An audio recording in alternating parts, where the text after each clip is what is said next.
Ay, tan bello como se me fue. Bueno, sí estamos entonces en la tablita que les puse. Estoy viendo una tabla con toda la información del experimento de Avery y sus colaboradores. Sí estamos ahí, ¿verdad? ¿O me salí? A veces uno se sale. Certifíquenme, por favor, muchachos, para saber si puedo continuar. Sí, profe. Bueno, entonces, el experimento que hicieron el grupo de Avery, si ustedes recuerdan, buscaba cómo definir qué biomolécula era la causante de la transformación de las bacterias. Cuando una bacteria se transforma, pues obviamente quiere decir que adquiere una información especial que la hace que se transforme, una información hereditaria. Vimos que se reproducían más bacterias después de eso y que tenían la característica que adquirieron. Entonces se trata claramente de una información hereditaria. El experimento que había hecho Avery, habían tomado ese líquido que sobró allí después de haberlo sometido al calor e inactivado algunas cosas, ¿sí? Y ver el factor transformador, es decir, qué biomolécula era la causante de esa transformación. Y vimos que de ese líquido que salía ahí, pues con solventes no polares se extrajo lo que eran los lípidos, es decir, los lípidos lo sacaron de ahí, de esa coladita que quedó allí, ¿cierto? Y solamente quedaban proteínas, carbohidratos y ácidos nucleicos. Entonces, como ya se conocían las enzimas, ¿sí? Las proteasas, por ejemplo, son capaces de romper enlaces peptídicos, es decir, prácticamente destruyen la estructura de las proteínas y por tanto destruían la actividad de la proteína. Entonces, en el experimento, cuando se usaban proteasas, resultó que las bacterias sí se seguían transformando. Es decir, la cosa que haya sido no era una proteína al parecer, porque si las destruyo, igual hay algo que sí las hace seguirse transformando. Lo mismo cuando se utilizó enzimas para destruir enlaces o glicosídicos de carbohidratos. En este caso se usó la sacarasa. También sucedió igual, es decir, no eran ni proteína ni carbohidrato. Pero cuando se utilizó nucleasas que rompen los enlaces que hay entre los nucleótidos, ¿sí? Esto permitió que se perdiera la capacidad de transformación de las bacterias. Es decir, lo que hizo que se transformaran las bacterias al parecer fueron los ácidos nucleicos. ¿Por qué? Porque cuando los destruyo con la acción de una enzima, le quito la posibilidad de que se transformen en bacterias de esas que se volvieron virulentas. Ese era el experimento. Hasta ahí habíamos quedado. Y pues con esto, Avery pudo haber declarado, sí, no es ni los carbohidratos, ni los lípidos, ni las proteínas, sino los ácidos nucleicos son los causantes de la información hereditaria. De hecho, él lo dijo, ¿sí? Él probó eso, ¿cierto? Que el ADN llevaba un mensaje genético que era el que se transportaba a las bacterias. Sin embargo, ahí lo tienen ustedes con sus cultivos, en esas botellitas tan simpáticas, tipo tubo de ensayo. Acá se les pone un taponcito de algodón para que no se contaminen con bacterias del medio ambiente, hongos y cosas, y pues que puedan respirar, ¿cierto? Entonces, la idea es que la comunidad científica para aceptar un hecho necesita muchas evidencias. Un experimento que hizo este señor, aunque él hizo varios, muchos años, ustedes recuerdan la cronología que estamos llevando, se necesitaban otras evidencias e incluso que se pudiera demostrar lo mismo con otros enfoques experimentales. Entonces no le creyeron así de entradita, aunque pues ya asentó las bases para poder, digamos, desmitificar a las proteínas, ¿no? Acuérdense que siempre hemos dicho que las proteínas hacen de todo y pues lo que habían venido pensando casi durante 100 años es que las proteínas, pues, al ser tan complejas en sus estructuras, como vimos, y maravillosas como son, y con sus cambios conformacionales y todas esas cosas que vimos que hacen, pues que también tenían que ser las causantes de la información hereditaria, que se ve que es tan variable en la naturaleza. Miren las razas de animales que hay, incluso grupos humanos distintos, microorganismos, plantas, lo que ustedes quieran. Toda esa variedad, pues les parecía que podía ser explicada por las proteínas. Pero este experimento nos estaba diciendo que una molécula mucho más sencilla, porque ya Miescher un siglo atrás, si se acuerdan ustedes, en el siglo XIX, había dicho que era una cosa muy monótona, una cosa que se repetían solo 4 estructuras, pero que quizás eso podría tener algún lenguaje. Miren que hace 100 años lo había dicho alguien. Entonces, ¿cómo hizo la comunidad científica para aceptar esto? Pues había que diseñar otro enfoque experimental, que fue el que diseñaron otros investigadores, que fueron estos dos, Hershey y Chase. Bueno, ¿y qué hicieron ellos? Estos señores utilizaron una técnica que se estaba usando mucho desde principios del siglo XX, ¿sí? Con la que todo eso que vamos a comentar del metabolismo dentro de un par de semanas, o una semana quizás, todo eso se pudo describir gracias a esa técnica, una técnica que se llama del marcaje isotópico. ¿De dónde viene esa palabra? Marcaje, por un lado, marcar algo. Isotópico, viene de isótopos. Ah, ya, isótopos. Si ustedes recuerdan, los isótopos, pues son átomos de un mismo elemento que se pueden encontrar en distintas partes de la naturaleza. De tal manera que esa tabla periódica que ustedes conocen, hay otra tabla, si ustedes quieren ser curiosos y bajarla de internet, la tabla isotópica, donde cada elemento de esos tiene varios isótopos. Les cuento uno para que, de hecho, pues ustedes conocen uno muy famoso, ¿no? El famoso carbono 14, que lo han escuchado mucho en la televisión o en lo que han estudiado, ¿sí? El carbono normalito es el carbono 12. ¿Qué quiere decir 12? 12 quiere decir que tiene 12 partículas en su núcleo. Acuérdense que en los núcleos de los átomos hay protones y neutrones, ¿cierto? Y resulta que el carbono 12, el carbono normalito, tiene 6 protones, porque eso es lo que le da el número atómico, es el número 6, el carbono. Y para que sea carbono 12, perdón, tiene que tener 6 neutrones. Esos están acomodaditos ahí en el núcleo, están contentos porque resulta que a los átomos les da por ser tranquilos y estables si tienen igual cantidad de protones y neutrones o aproximadamente igual en su núcleo. Entonces el carbono 12 es estable, pero el carbono 14, que para ser carbono tiene que tener 6 protones, para que sea 14, pues necesita tener 8 neutrones. Hasta donde yo sé, 6 y 8 es 14, ¿cierto?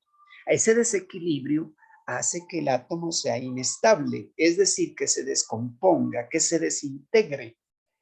Y cuando lo hace, libera unas cantidades de energía grandísimas. Cuando desintegramos un átomo, pues lo que hacemos es decir que es un átomo radioactivo. El carbono 14 es un átomo radioactivo y se ha usado para muchos experimentos, para estimar, por ejemplo, la edad de una planta que se encontró en algún tiempo, un fósil, alguna cosa que tiene algunos miles de años. Sí, se usó mucho tiempo y sirvió como buena herramienta para eso. Pero bueno, entonces, en este sentido, existen isótopos de todos los elementos. Entonces, los que son radioactivos, la utilidad que tienen es que como liberan tanta cantidad de energía cuando se desintegran, que es fácil detectarlos así estén en pequeñísimas cantidades.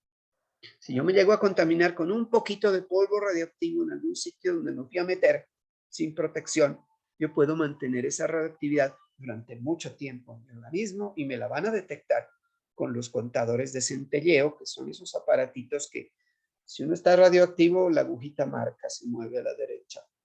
¿Sí? Cuando es con agujitas, ahora es digital, ya marca con numeritos también. ¿Sí?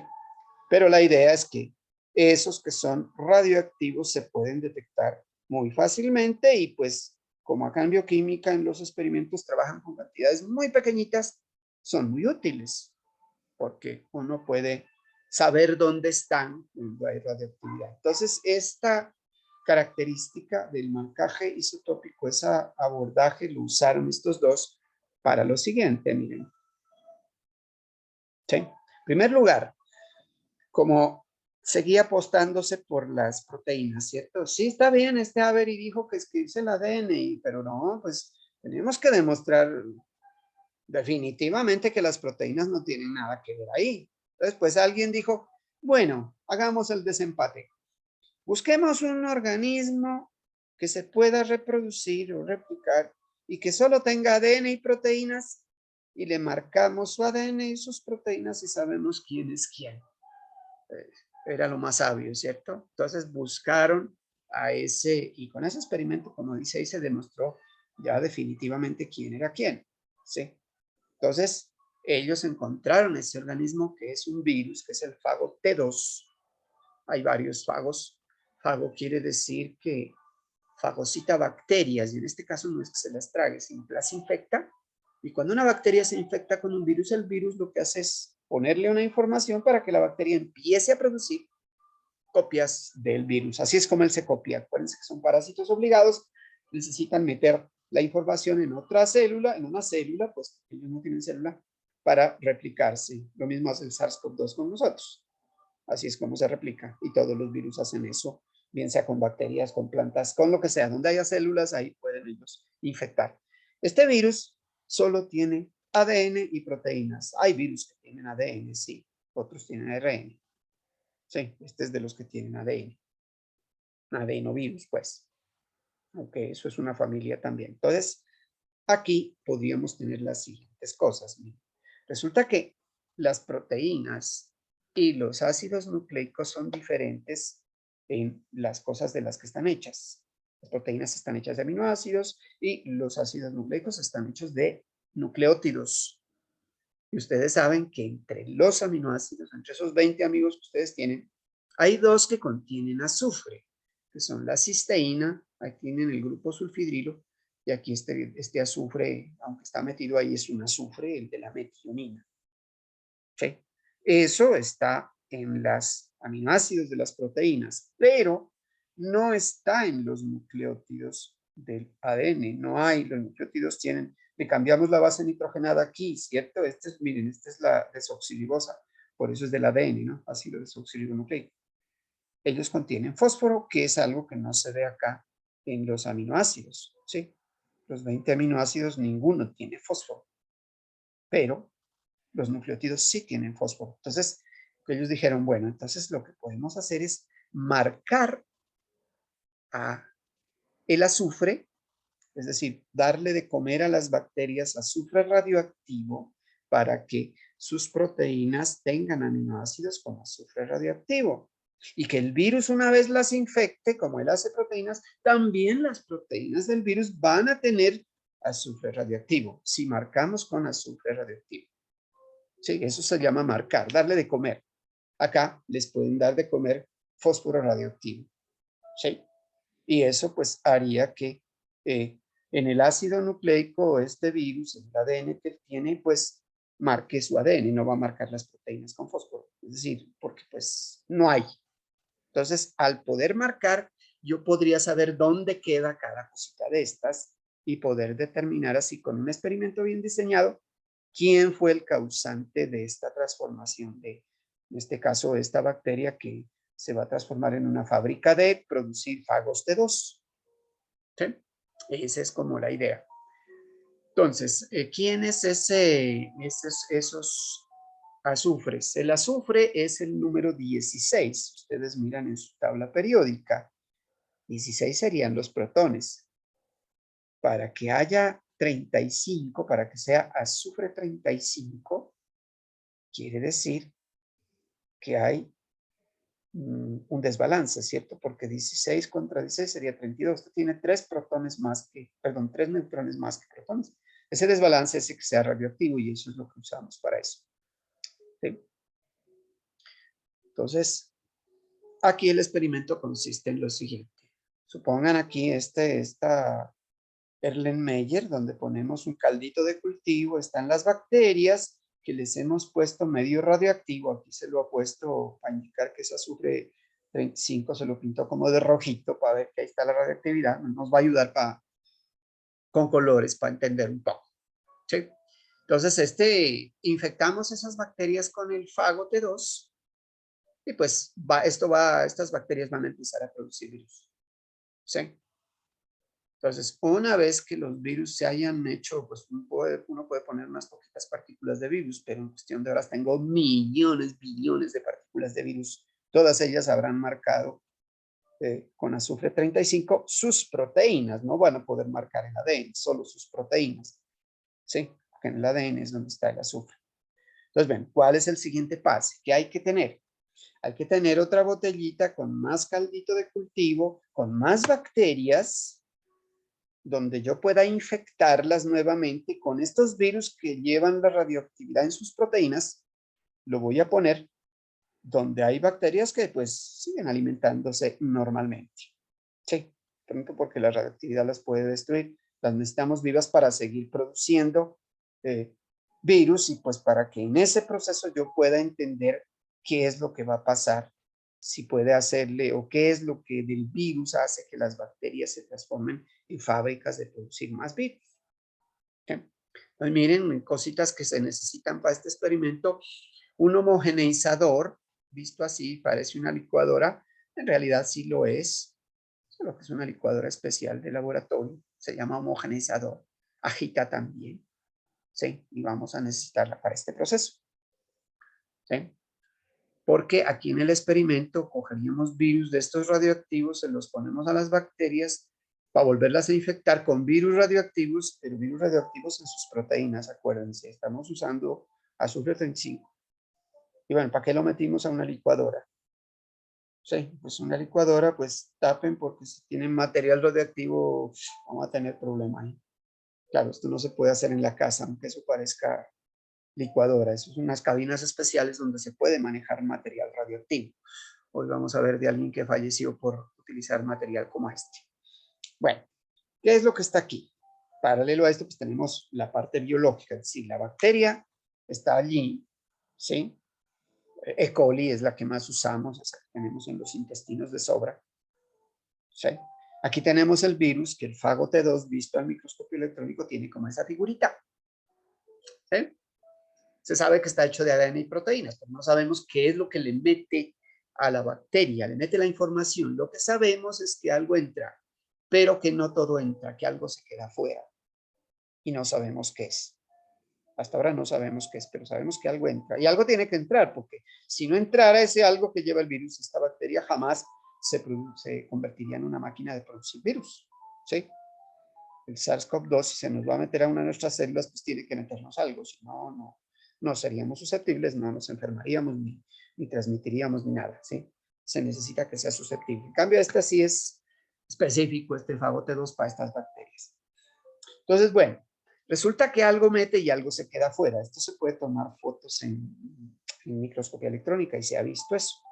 Lo que no se sabe es qué fue lo que entró. Esto que ven aquí, pues es el movimiento de la licuadora. ¿Por qué? Porque yo voy a meter esto que está aquí, es decir, los virus pegados contra la bacteria. Ustedes se pueden imaginar que en la membrana de la bacteria hay proteínas a las que se le puede pegar el virus, ¿sí?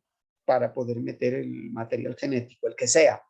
No sabemos quién es. Si es el ADN o la proteína, todavía no lo sabemos. Este experimento nos lo puede decir. Bueno, entonces, ¿para qué agitamos aquí? Porque esto está pegadito afuera. Si lo agito, se puede, como se ve en esta imagen, soltar. Con una agitación suficientemente fuerte, esto se desprende. Aquí, de hecho, el tamaño no está a escala, ¿no? Porque la bacteria es mucho más grande que el virus. El virus es una cosa muy chiquitica comparada con toda esta bacteria. Salen cientos y miles de partículas de aquí, de virus. Pero algo se quedó afuera y algo entró. Eso es lo único que sabemos. Y lo que se quedó afuera, si lo agito, se puede desprender. Y como esto, la bacteria es mucho más gigantesca comparada con el virus. Y esto es más chiquitín. Esto se puede quedar disuelto en la parte líquida. En cambio, esta bacteria, si yo espero un rato, de un día para otro, varias horas, se puede asentar como un concho en el fondo del vasito de la licuadora. Se iría para acá. ¿Sí? Pero ustedes saben, mejoramos esos procesos para que no tengamos que esperar toda una noche. Entonces, ¿qué es lo que se hace? Esto, ¿por qué se asienta esto? ¿Por qué se decanta? El proceso se llama decantación. Es por acción de la fuerza de la gravedad. ¿Sí? Aquellas cosas que tengan un coeficiente de sedimentación mayor, como en este caso las más grandes, las bacterias, se van a ir más fácil al fondo que esta partícula, este pedazo que le sobró al virus acá afuera. Pero la bacteria, cuando se va para el fondo, se va a llevar lo que el virus le metió. ¿Cierto? Se va para el fondo. Ahora sí. Hay una maquinita en los laboratorios que se llama centrífuga. ¿Sí? La centrífuga lo que hace es multiplicar la fuerza de la gravedad. Si yo estoy en Tumaco, por ejemplo, yo estoy dispuesto a un G. Uno sabe que si uno salta, un G lo vuelve a traer al piso. Uno no sale volando, ¿no? Vuelve y cae. Y si el ave que alzó el vuelo también pliega las alas, pues también la G lo tira contra el piso. ¿Sí? Un G. Pero para llevar esto al fondo, multiplico en la centrífuga 1000 Gs, 10.000 Gs, 100.000 Gs, es decir, 100.000 veces la fuerza de atracción de la gravedad. De tal manera que no tengo que esperar toda una noche, sino cuestión de unos 3 minutos, puedo obtener ese, ya no le voy a llamar concho, ahora le voy a llamar precipitado. Lo que se va al fondo se va a llamar precipitado. ¿Y qué es lo que se va al fondo? Pues lo tengo que poner en un tubito de centrífuga, de esa maquinita especial, llenar aquí ese líquido que tiene bacterias y lo que sobró del virus, y después de centrifugar unos minutos, aquí todavía no está centrifugado, pero cuando centrifugo, lo que queda en el fondo le llamo precipitado, y lo que queda acá en la parte líquida le llamo sobrenadante. ¿Sí? Ahora sí. ¿Qué puede imaginarse uno aquí? Pues es lógico, ¿cierto? Acá en el fondo van a estar las bacterias con lo que el virus les haya logrado introducir. Y aquí en el sobrenadante van a estar las cosas que el virus no pudo introducir. Y acuérdense que hemos marcado solo las proteínas. Es decir, al marcarla quiere decir que yo puedo detectar la radioactividad donde haya quedado. Puede que haya quedado aquí afuera en el sobrenadante o que se haya ido adentro de la bacteria. Pues miren lo que encontraron ellos. La explicación que aparece ahí escrita, después ustedes la miren, es la que les acabo de dar con el mismo detalle, pero lo importante fue lo que hicieron cuando pasaron el contador de centelleo aquí y detectaron la radioactividad. Encontraron eso, miren, que el sobrenadante era radioactivo, ayuda el color que puse también, pero el precipitado no. Entonces, con ese resultado, ustedes van a contestar una pregunta con sí o con no. Y después analizamos por qué sí y por qué no. La pregunta es esta. ¿Entró la proteína en la bacteria? Analicen todo lo que dijimos. A ver, ¿dónde quedó la bacteria? ¿Dónde quedó la radioactividad? ¿Entró o no entró la proteína en la bacteria? La proteína es la que estaba radioactiva, ¿no?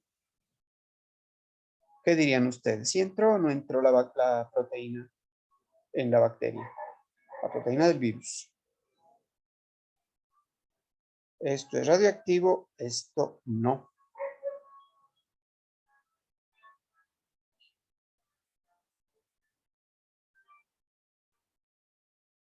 Está simpático ese fondo de Bach. Cuenten, díganlo ahora, no lo callen para siempre. Acuérdense que ustedes desde chiquiticos son científicos, que no el sistema educativo les haya quitado esa... Miren que es sencilla la ciencia, solo es ver, anotar lo que está pasando y deducir. ¿Qué dicen? ¿Entró o no entró la proteína? ¿Dónde quedó la radioactividad? Dicho de otra manera. ¿En el sobrenadante o en el precipitado? Aquí está dicho.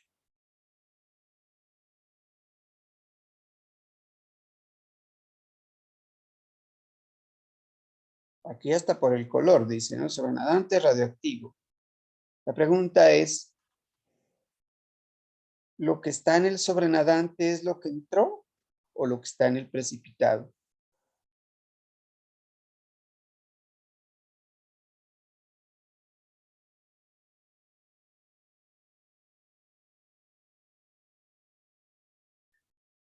A ver, digan algo, muchachos, que lo que están pensando es correcto, pero díganlo. Lo que está en el sobrenadante es lo que el virus no pudo introducir a la bacteria. Exacto, lo que no entró y ahí quedó lo radioactivo. Es decir, lo que entró es o no es radioactivo. No, No. ¿Y qué fue lo que entró? No se sabe, ¿cierto? ¿Qué fue lo que se quedó afuera? Acuérdense, lo que está marcado se quedó afuera. ¿Qué fue lo que marcamos aquí? ADN o proteína, solo hay dos opciones. Esta es la contraparte de la pregunta. Lo que se quedó afuera, pues era lo que estaba marcado.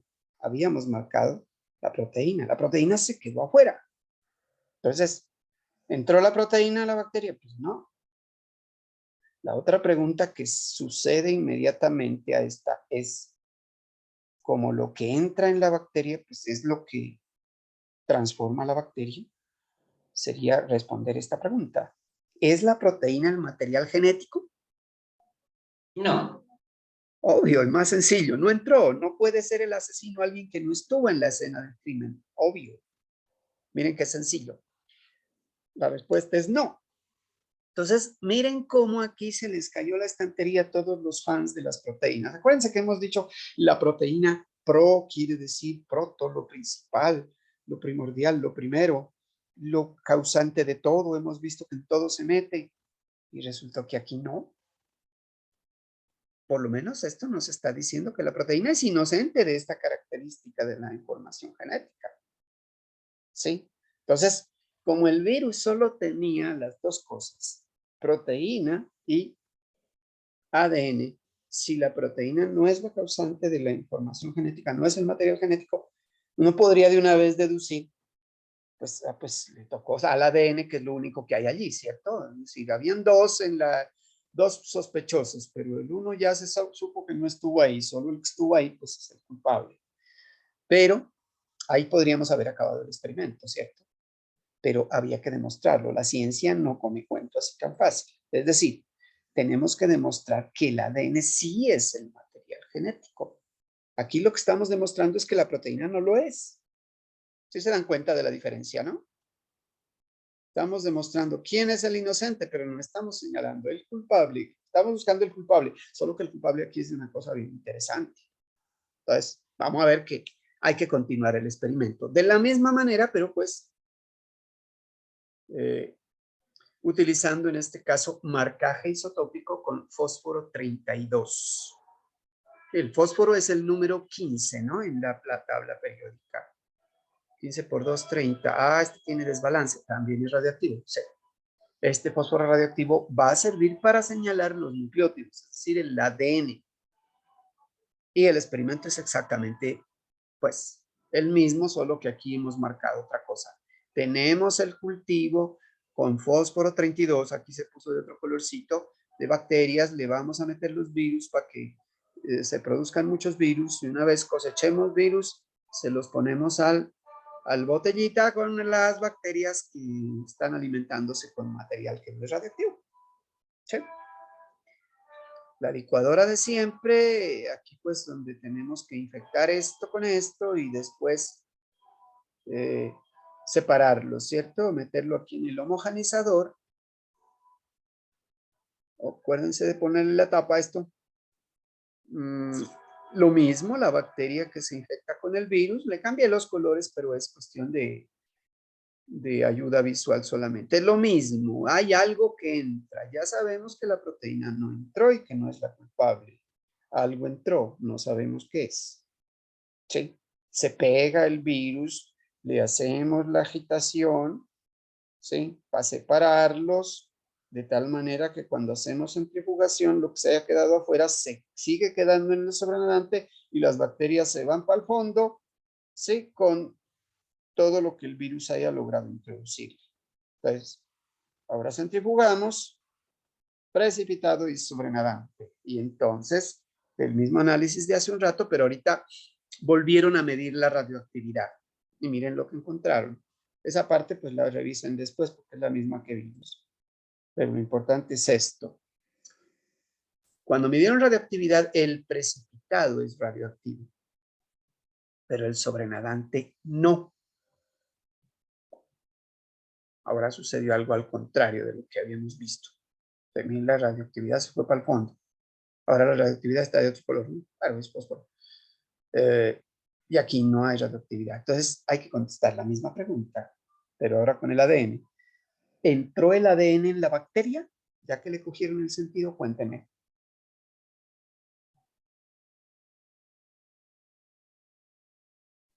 Sí. Sí, aquí entró, porque el fósforo precipitado está radioactivo y lo que haya entrado está aquí. ¿Y qué fue lo que entró? Pues lo que esté marcado con fósforo 32. ¿Y qué marqué con fósforo 32? Pues el ADN. Entró a la bacteria. Entonces, miren, están ustedes a punto de hacer, creo que el mayor descubrimiento del siglo XX, cuando contesten esa pregunta. ¿Es el ADN el material genético? ¿Qué dirían? Sí. Sí.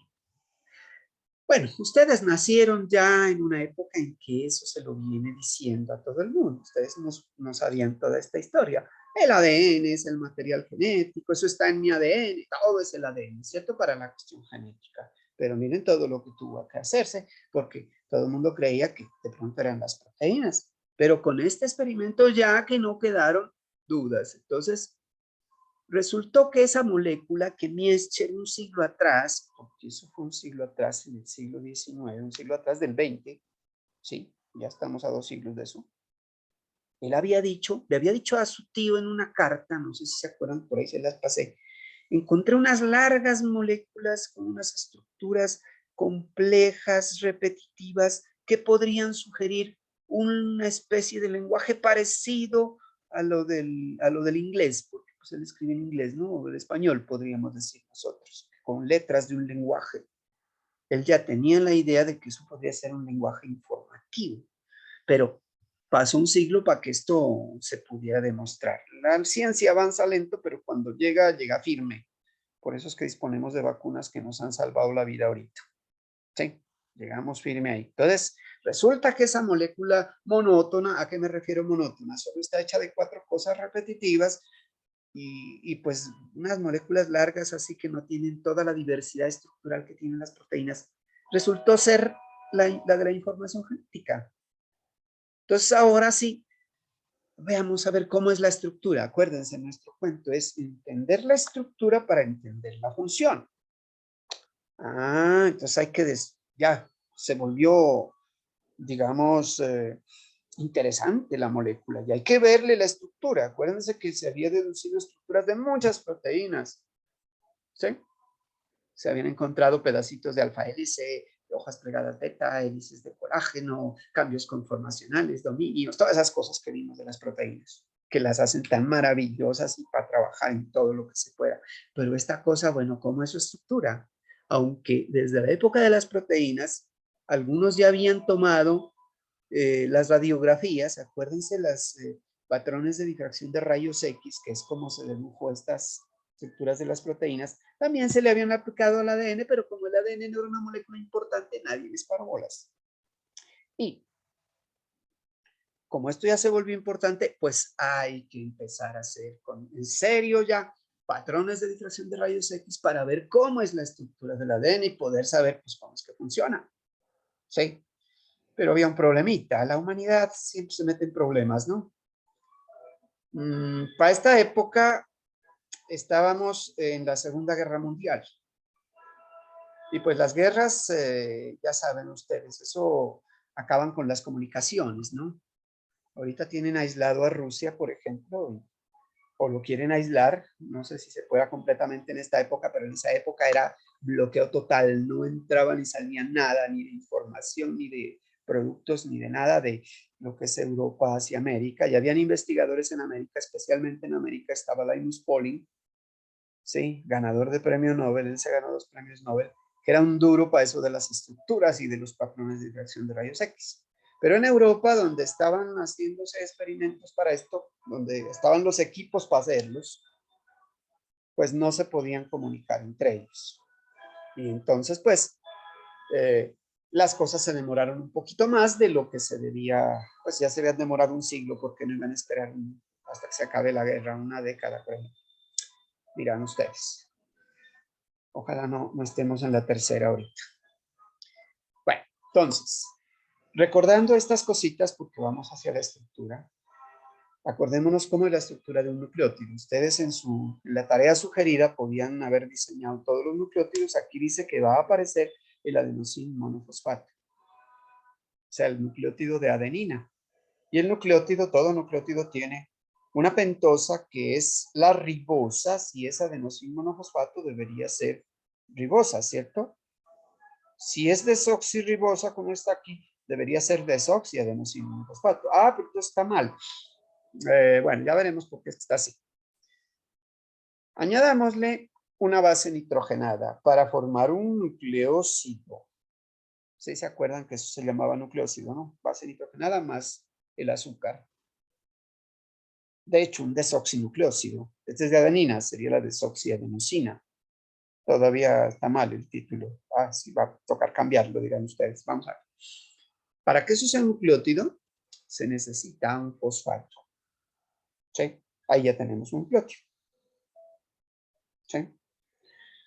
Este que está aquí sería el desoxiadenosín monofosfato. Ah, entonces está mal de todas maneras. Ah, pero es que faltaba esto mismo. Si ya le pongo el OH, ya tengo la ribosa. Entonces es el ácido, la adenosina monofosfato. Es el AMP que está ahí. Ya es el nucleótido del que estábamos hablando aquí. Pero este no va a ser parte del ADN. En el ADN va a ser el desoxi, ¿cierto? Porque acuérdense que es con este azúcar. Simplemente es para recordar cómo estaban hechos los nucleótidos. Y esta numeración va a ser importante para lo siguiente, ya lo habíamos dicho, que los carbonos del azúcar se numeran con números, pero con esta indicación de 1', 2', 3', 4', 5'. Va a ser importante eso por todo el lenguaje que se está manejando de ahora en adelante. 5' es este carbono, 4', este es 3', miren. ¿Sí? ¿Por qué? Porque estos numeritos de acá, también hay numeritos. Aquí, por ejemplo, estaba el nitrógeno 9 de esta purina, pero este no es 9', es 9 para no confundirlo con este. Se adquirió pues eso pues para evitar malos entendidos. Como eso es un ácido, ¿cierto? El ácido fosfórico, pues a los ácidos les encanta donar protones y pues ya sabemos que el ácido va a ser negativo, ¿sí? Si mi ADN, por ejemplo, no tiene un solo nucleótido, sino miles de millones de ellos, pues voy a tener miles de millones de cargas negativas. Entonces ustedes entenderán que esto es muy atractivo para el agua. Bueno, ¿y por qué hablamos de eso? Pues porque vamos a hablar de estructura y las estructuras están condicionadas por el agua. Si el agua no existiera o existiera otro solvente, pues las estructuras de las moléculas biológicas serían totalmente distintas. Y a lo mejor nosotros seríamos muy diferentes o tal vez no existiríamos. De hecho, pues parece que no existiríamos. Bueno, entonces recordando, tenemos las purinas que son las de anillo doble, la adenina que la vimos hace un ratito y la guanina que es diferentica que ustedes la ven, pero de estas grandecitas. Y las pirimidinas, ¿sí? Que esas cosas interesantes de la ciencia. Purinas es un nombre más cortito que pirimidinas, pero las purinas son más grandes que las pirimidinas. Aquí tengo un par de pirimidinas que son la timina y el uracilo. Como ustedes ven, se parecen mucho, como lo habíamos dicho. Estos dos grupos oxo, tipo cetona, son idénticas. La única diferencia es que este grupito metilo aparece aquí en la timina. El uracilo no lo tenía. Por eso es que también se dice que este es más antiguo y que este es un poquito más nuevo. Cuando se inventó este, pues ya empezamos a hablar del ADN. El ADN es más nuevo que el ARN, según las evidencias que hasta hoy hay. Alguno de los seminarios nos puede contar un poquito de eso en el origen de la vida. Y acá tenemos la citosina. Sí, esta pues es diferente de estas dos, que estas se parecen. Pues lo que sabemos es que en el ARN hay uracilo y que en el ADN hay timina, aunque el ARN es un poquito especial, también puede tener timina, pero en el ADN sí no tenemos uracilo. Sí. Bueno, este señor dio otro dato importante para poder deducir la estructura del ADN. Y aquí va a pasar algo bien curioso, ¿no? Que quienes dedujeron la estructura del ADN y publicaron y se ganaron el premio Nobel por eso, no hicieron ningún experimento. Los que hicieron los experimentos fueron otros y ellos simplemente compilaron esa información, pero le pusieron la creatividad y el poder deductivo para poder deducir la estructura, que es muy importante, ¿cierto? Miren, Chargaff en esa época dijo, bueno, esta molécula se volvió importante, estudiémosla. Este era químico, dijo, a ver, ADN de bacteria. Adenina y guanina igual a timina más citosina. ¿Qué quiere decir? Él cuantificó, se puede cuantificar, es decir, ¿cuánto hay? Siempre encontró que la cantidad de purinas era igual a la de pirimidinas. No importa si el ADN era de bacteria, de levadura, de planta, de hongo, de animal, de lo que ustedes quieran, de protisto, de salga, era igual. Entonces, aquí está nuestro amigo Chargaff analizando sus resultados seguramente, pero esta sencillita ecuación, uno puede deducir una cosa. Si siempre la cantidad de purinas es igual a la de pirimidinas, quiere decir que por cada purina en el ADN tiene que haber una pirimidina. No puede ser de otra manera. No pueden haber 4 purinas y una pirimidina para que la cosa sea igual. No, uno a uno, como si fueran parejas femenino-masculino, aunque en nosotros se puede presentar diferencias, ya saben que hay diferencias a veces, pero acá la cosa es exacta, no le fallaba en nada. Entonces, eso es una de las informaciones que tomaron estos dos personajes que les voy a nombrar enseguida, más adelante. Bueno, y ellos fueron los que dedujeron esto. Si una purina siempre estará presente cuando hay una pirimidina, ensayemos esto. Guanina es una purina, ¿cierto? Citosina es una pirimidina. Pongámoslas juntas y analicemos sus estructuras. La torcimos un poquito. Bueno, ¿por qué la torcimos un poquito? Ahorita se van a dar cuenta. Aquí hay una polaridad negativa. Aquí hay una polaridad positiva. Este es más electronegativo, le roba electrones. Esto queda con polaridad. No es carga exactamente completa, sino polaridad, pero suficiente para que se sienta como polo negativo o polo positivo. Acá, otra vez, polo positivo en este hidrógeno. Entonces, pongámosla a conversar con una pirimidina. Aquí tenemos una citosina. ¿Qué podría pasar aquí? Ah, nitrógeno es más electronegativo que el hidrógeno. Esto se puede poner positivo. Este nitrógeno, pues, es negativo, es más electronegativo que los carbonos que están acá. Entonces, tiene esa carga negativa. Y este es electronegativo también. ¿Sí? Entonces, si las ponemos ahí juntitas, como ustedes ven, este positivo con esto negativo, positivo con negativo, se pueden atraer. Esa atracción que se da ahí, pues va a hacer que estas dos moléculas se junten. Y miren lo que está pasando.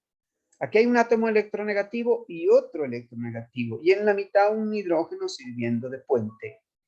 Electronegativo, electronegativo, hidrógeno sirviendo de puente. Electronegativo, electronegativo, hidrógeno sirviendo de puente. ¿Qué quiero decir con esto? Pues que aquí se van a formar 3 puentesotes de hidrógeno.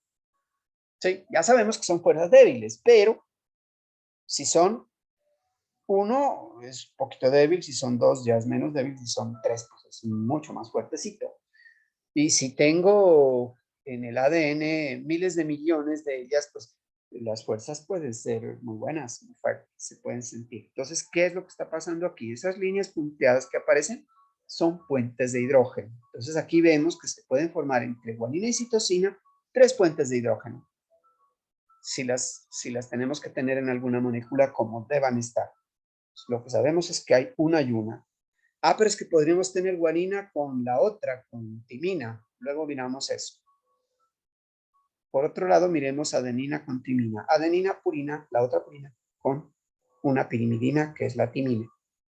Esto tiene estas polaridades positiva y negativa, y aquí estas polaridades negativa y positiva. Obviamente que hay que moverlas un poquito, no como están escritas en el libro, sino como el espacio indique o como sus atracciones hagan. Pero miren que aquí también se van a formar puentes de hidrógeno, sino que solo 2. entre adenina y timina 2, entre guanina y citosina 3. Vamos a ver cómo son las otras posibilidades. Adenina con citosina, la habíamos visto con guanina. No vamos con citosina a ver cuántos puentes de hidrógeno se forman. Esta ya la habíamos visto. Adenina tiene estas dos polaridades. Pongamos una citosina que tiene esas polaridades de allí. Pregunta. Ahí, ¿cuántos puentes de hidrógeno se pueden formar?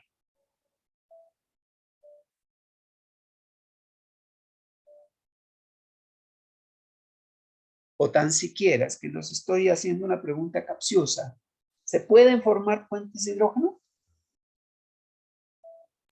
No. Cuéntanos por qué no. Por las cargas, porque tenemos aquí pues el hidrógeno y el hidrógeno, y abajo tendríamos la carga negativa del nitrógeno con el nitrógeno. Esto se rechaza. Además que ni siquiera hay un hidrógeno aquí, ¿no? Pues obviamente que esto no se puede dar. Es decir, siempre será purina con pirimidina, pero no cualquiera. Era adenina con timina y vimos dos puentes de hidrógeno. Pero aquí hay repulsión. Este apareamiento no se da. Profe, ¿Sí? tengo una pregunta loca. Hágale. Pues, yo la veo como loca, ¿no? Digo, o sea, pues uno viendo la forma en la que están colocadas la adenina y la citosina, pues, se repelen obviamente por las cargas, ¿no? ¿No existe algún momento en donde por gracia biológica, universal, divina, como usted la quiera llamar, se trasloque la citosina, o sea, se ponga al revés y se logren unir? Digo yo, o sea, se voltea y se unen. Bueno, aquí lo que pasa es que solo estamos analizando la base solita, pero si te acuerdas, esto está unido a un azúcar y a un fosfato y a otro nucleótido. Es decir, va a estar rígido, no te va a permitir ese movimiento. Si estuvieran sueltas, solitas, a lo mejor hasta así. No te la volteas por el otro lado y quizás. Pero biológicamente, porque como esto hace parte de un nucleótido, está unido a un azúcar y a un fosfato y está rígido, unido a más nucleótidos, no te lo va a permitir. Sí, es simplemente que estamos haciendo es una simplificación. Claro, tú podrías hacer ese experimento con las bases solitas y analizar si es posible lo que tú dices de la idea loca. Quizás en otro planeta las cosas estén unidas de otra manera y el ADN sea de otra forma, no sé. Acá nos tocó así. Siempre los locos salvan el mundo, hermano. Hágale que por ahí va bien. Dijimos que por aquí no, ¿no? Veamos ahora sí la otra posibilidad. Guanina la habíamos visto haciendo 3 puentes de hidrógeno con citosina. Pongámosla con timina, a ver qué pasa. Esta era la que tenía 3 posibilidades de puente de hidrógeno, ¿no?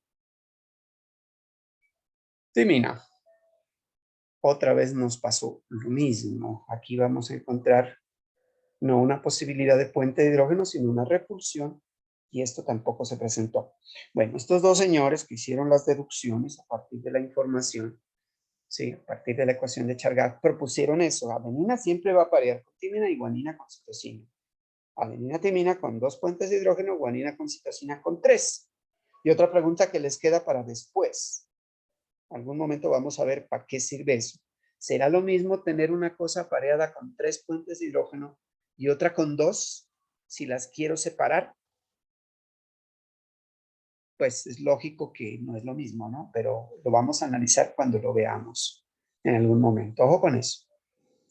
Bueno, entonces, ahora sí, metámonos otra vez a la historia.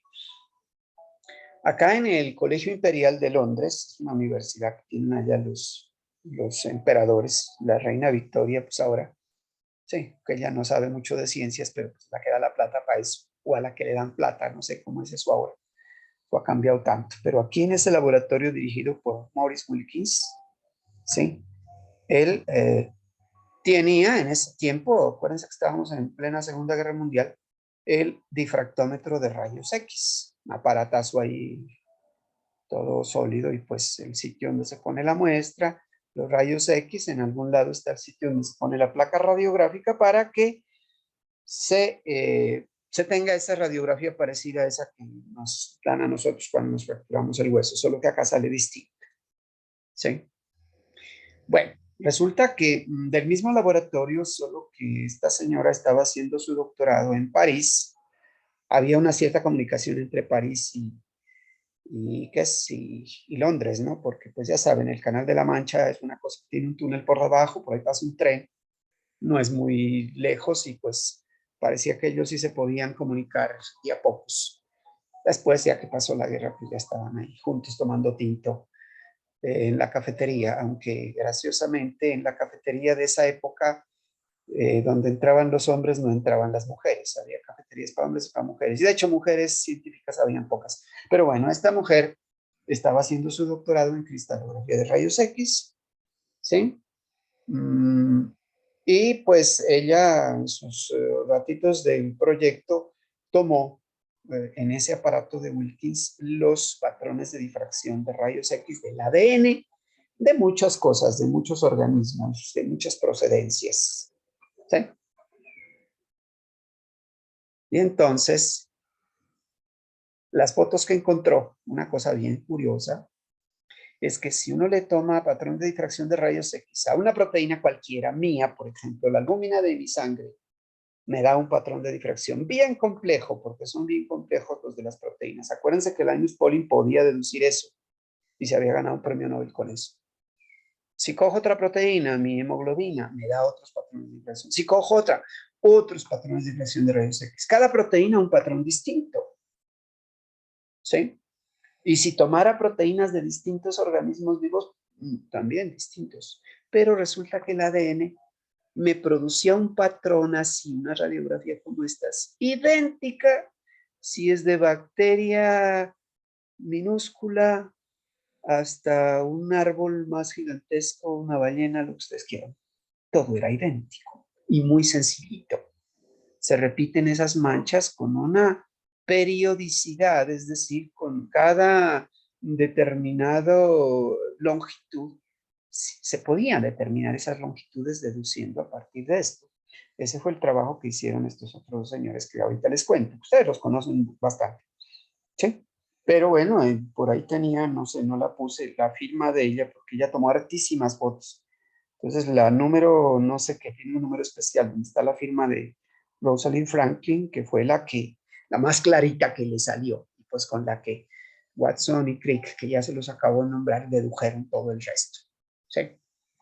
Entonces, este señor les decía, Linus Pauling ya había deducido alfa-hélices, hojas plegadas beta, hélices de colágeno, y bueno, pero estaba en América, ¿cierto? Y la guerra no permitía la comunicación con la gente de allá, de Europa.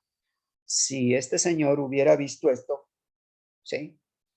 En un segundo hubiera dicho, ah, ese es el patrón de difracción del ADN. O sea que el ADN es una doble hélice. Así. Pero como él no lo vio, él deduciendo por su experiencia dijo, no, el ADN tiene que ser una triple hélice, hasta el modelo lo tenía. A él le gustaba jugar con los modelos. Pues de los escasos que han ganado 2 premios Nobel, ¿no? Gente muy, muy interesante. Y bueno, él decía eso, pero resultó que a quienes les tocó hacer la deducción, se tardaron casi 2 años en hacer esa deducción. Pues porque no tenían la experiencia y porque además eran bastante más jóvenes, ¿no? Este tenía como 20 años y este 22, Watson y Crick. Ahí los tienen. Sí. Ellos, como les decía, no hicieron ningún experimento, pero cogieron la ecuación de Chargaff, cogieron estos patrones de difracción de rayos X, toda la información que habían, compilaron todo eso, hicieron una publicación en la revista, aquí los pueden ver posando, esa es una foto histórica, donde está el ADN en la doble hélice que le hicieron con bolitas y palitos, ¿no? Todo lo que se pusieron a hacer después de que habían escrito ese artículo que los volvió famosos.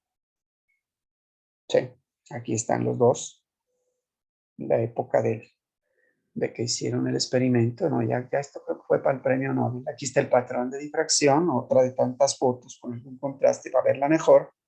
Aquí está Rosalind Franklin, la que tomó las fotos, bien hechecitas, porque eso es bien dispendioso. Y aquí está Maurice Wilkins, el director del laboratorio, que también era cristalógrafo y todo, obviamente tenía el aparato. Pero la idea es que el trabajo mancomunado de estos fue el que dio con la estructura del ADN. Solo que estos dos fueron los que publicaron en la revista La Interpretación de esto. Ahorita decimos cuál es la revista. Entonces, esta gente hizo la recolección de los patrones de difracción de rayos X y ellos indicaron estas medidas, las periodicidades que les decía que se repetían, es decir, una de estas corresponde a 3,4 Armstrong y la otra a 34 Armstrong. Esto con cifras decimales no es exactico así, sino con, ya vamos a ver más adelante. Pero esto miren que es como 10 veces más grande que esto. ¿Sí? Eso va a servir para interpretar una cosita más adelante. Y Watson y Crick pues proponen ya la estructura tridimensional, el apareamiento de bases, AT contra GC, es decir, adenina, timina, guanina, citosina.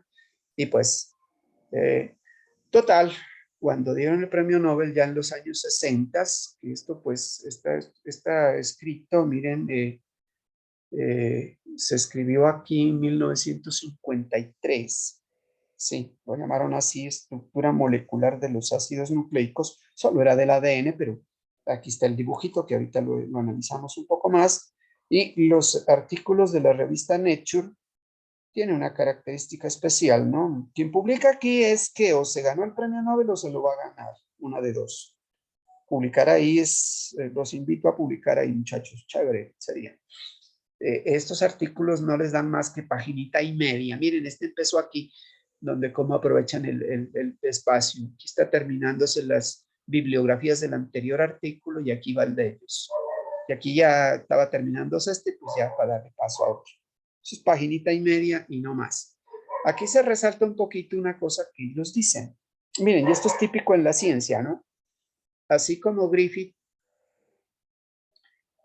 había dicho, perdón, Miescher había dicho hace 2 siglos que esa molécula larga, pero no tan compleja, podría tener como una especie de lenguaje, ¿sí? Después Mendel dijo cómo podría ser lo de la herencia, pero décadas y siglos después se encontraron las cosas. Estos señores también dijeron esto, miren. No hemos dejado de notar que el apareamiento específico que hemos postulado, es decir, adenina, timina, guanina, citosina, sugiere un posible mecanismo de copia del material genético. Ya que es el material genético, pues sabemos que una bacteria deja 2 células hijas idénticas, y así son mis células que se dividen por mitosis, es decir, el material genético tiene que copiarse. Pero entonces aquí ellos dicen que esa estructura y ese apareamiento sugiere el mecanismo mediante el cual se puede hacer. Ellos no dijeron cuál era el mecanismo, eso lo vamos a ver más adelante. Ya fue trabajo de otros investigadores bastante tiempo después, unas cuantas décadas después, pero ellos tenían la idea. Miren la claridad de mente de estas personas. Sí. Entonces, volviendo acá para hacer la propaganda y la pregunta que ya sus compañeros de la mañana la respondieron, pero si ustedes no la saben, pues les queda como pregunta. El premio Nobel fue dado a Watson, Crick y Wilkins por esta deducción de la estructura del ADN. Lo que les toca es averiguar la razón de por qué nos blanquearon a Rosalind Franklin cuando hizo parte del trabajo y pues parte importante. Sin esto, pues difícilmente se hubiera podido deducir lo que se dedujo. ¿Sí? Pueden argumentar lo que quieran, pero tendrán en cuenta una cosa. Cuando uno va a argumentar algo, tiene que buscar la información que lo soporte. No es lo que se me antoje decir en este momento. Ahorita, por ejemplo, que estamos recibiendo toda la noticia que nos llega de lo que está sucediendo en Ucrania con Rusia y la OTAN y todo lo demás, nosotros estamos recibiendo información de un solo lado. Sí, podríamos decir, es un tirano. Averigüen un poquito a ver qué está pasando. ¿Por qué está pasando eso? Algo así puede suceder aquí, cuando uno puede entrar a juzgar las razones por las cuales solo le dieron el premio Nobel a estos 3 y no a Rosalind Franklin. Inquietud les queda. Bueno, pasemos más a casita. Bueno, de aquí en adelante, pues era simplemente seguir explorando y llegar a la estructura y desmenuzar cómo es eso. Acuérdense que de la estructura es que podemos deducir la función y pues una vez que hayamos hecho ese trabajo, en algún momento las vamos a ver trabajando, ¿sí? A estas moléculas. Entonces, aquí está, porque es que no me la quiso dar. Ya ahí está. Sí, las dimensiones. AT o GC, no importa cómo sea, lo ideal es que es purina y pirimidina. Miren que es exactamente igual la distancia que hay entre estos dos átomos. De tal manera que donde ellas se encuentren en ADN, van a ser parte del ADN, ¿cierto? Pero acuérdense que ellas tienen que estar unidas al azúcar y al fosfato también, ¿sí? Entonces las dimensiones pues, podrían ser un pelito más anchas que esto en el caso del ADN completo. Ahí solo es las dimensiones de las pares de bases, ¿sí? Pero miren que son iguales. Y eso hace que donde eso esté, donde esas se encuentren, la dimensión del ADN va a ser uniforme a todo lo largo. ¿Por qué? ¿Por qué digo largo? Porque si digo que son, en el caso mío, 3.000 millones de bases, ¿sí? Eso es larguísimo. ¿Qué tan largo? Ya vamos a ver qué tan largo es eso. Bueno, analicemos un poquito lo que ellos pusieron en su artículo. Miren esto. Resulta que son dos cadenas de ADN, es decir, cadenas de nucleótidos. Solo que una va paralela con la otra. Hagan de cuenta, esto es una escalera de esas con las que uno se sube a reparar una teja o alguna cosa. Dos parales y varios peldaños. ¿Qué son los peldaños? Los peldaños son los pares de bases. ¿Y qué son los parales? Los parales son estos, pero estos parales están raros, están retorcidos. Ahora vamos a ver por qué es que tienen que retorcerse. La idea es que así se encontró, están retorcidos. Y eso es lo que hace que al retorcerse, en realidad la estructura no sea tan uniforme como podría pensarse por el solo diámetro que esto tiene. Sí, tiene 20 Armstrong, es decir, 2 nanómetros, a todo lo largo de toda esa doble hélice tan largota que es. Sí, pero no es uniforme en qué sentido. Si ustedes son cuidadosos, miran que aquí hay un huequito más grandecito que este, que es chiquito, luego viene el grandecito, el pequeñito, y así se alternan. Es decir, en ese sentido, pues alternados estos dos sí sería regular, pero completamente regular no es. A este huequito grande es lo que se le llama hendidura mayor y a esto hendidura menor. Visto en la tridimensionalidad, pues aquí estaría la hendidura mayor, hendidura menor. Si ven que tiene una estructura bien especial. Ahora, ¿a qué correspondían esas misteriosas medidas que detectó ahí Rosalind Franklin? Pues bueno, 3.4 Armstrong corresponde a la distancia que había entre cada par de bases, entre cada peldaño. ¿Y qué son las 34 Armstrong? Es toda la distancia que hay entre que este paral alcanzó a dar la vuelta a los 360 grados y quedó en la misma posición. ¿Sí? Si uno coge un tornillo de una ferretería, entre cada muesquita del tornillo, a eso se le llama paso de rosca. De hecho, es el mismo concepto que ellos usan en ese artículo que escribieron ahí en Nature. El paso de rosca es de 34 Armstrong, dicen, y la distancia entre nucleótidos de esto, ¿sí? Pueden tomarlo de aquí al siguiente, siempre va a repetirse. Por eso es uniforme, y se ven las manchitas uniformemente distribuidas. Eso era como patrones de difracción rayos X para dummies, el del ADN, ¿no? De las proteínas y era una cosa tremenda. Pero bueno, pues les tocó a ellos y no a Linus Pauling. Hubiera tocado darle otro premio Nobel o se hubieran ahorrado un premio Nobel los de la Academia Sueca. Bueno, ahora pongámoslo en el contexto ya para contestarte lo que te preguntabas tú hace un rato. Ya en el verdadero molécula de ADN. Ahí dice que es ADN. ¿Cómo sé yo que eso es ADN? Bueno, será un pedazo minúsculo. Porque si digo que hay miles de millones, o si estoy en una bacteria, por lo menos son muchos millones, así sea chiquitina. Aquí solo hay 3, miren, 1, 2, 3 nucleótidos, pero aquí tenemos base nitrogenada, azúcar, fosfato. Base nitrogenada, azúcar, fosfato, y eso hace que esta posición ya quede fija acá, porque al estar fijo aquí ya no puede ponerse a voltear. No sé si ya te diste cuenta. A él le tocó así. Pronto puede girarse para acá, pero vamos a ver por qué no se podría girar. Es ADN porque tiene desoxirribosa, ya lo habíamos visto, ¿sí? Tiene bases nitrogenadas específicas. Bueno, aquí tenemos la adenina, aquí tenemos la guanina y aquí tenemos la citosina. Pues no está la timina, pero es que solo hay 3, no nos cupo. Pero ahorita vamos a ver que de pronto puede aparecer. Esto sería solo uno de los parales de esa escalera, de esa hélice. ¿Sí? Ahorita nos va a salir como escalera primero. Para que sea hélice ya hay otras razones. Entonces, miren que aquí tenemos la unión entre dos nucleótidos, ¿sí? Y esa unión entre dos nucleótidos se hace a través del grupo fosfato. Y miren que se está uniendo del carbono, contemos, 1', 2', 3', 4', 5', y por el otro lado, 1, 2', 3'. O sea, están implicados los carbonos 5' y el 3'. ¿Sí? 5', 3', 3', 5'. ¿Sí? O sea que esto, si lo cojo de aquí para abajo, esto va del carbono 5' al 3'. Miren, lo que quedó libre acá es 3'. 5', 3'. Con eso ustedes podrían entender un meme de los más antiguos que hay, que creo que ni se usaba la palabra meme para estas cosas todavía, se usaba de otro sentido, que alguien dice, una caricatura le llamábamos en ese tiempo.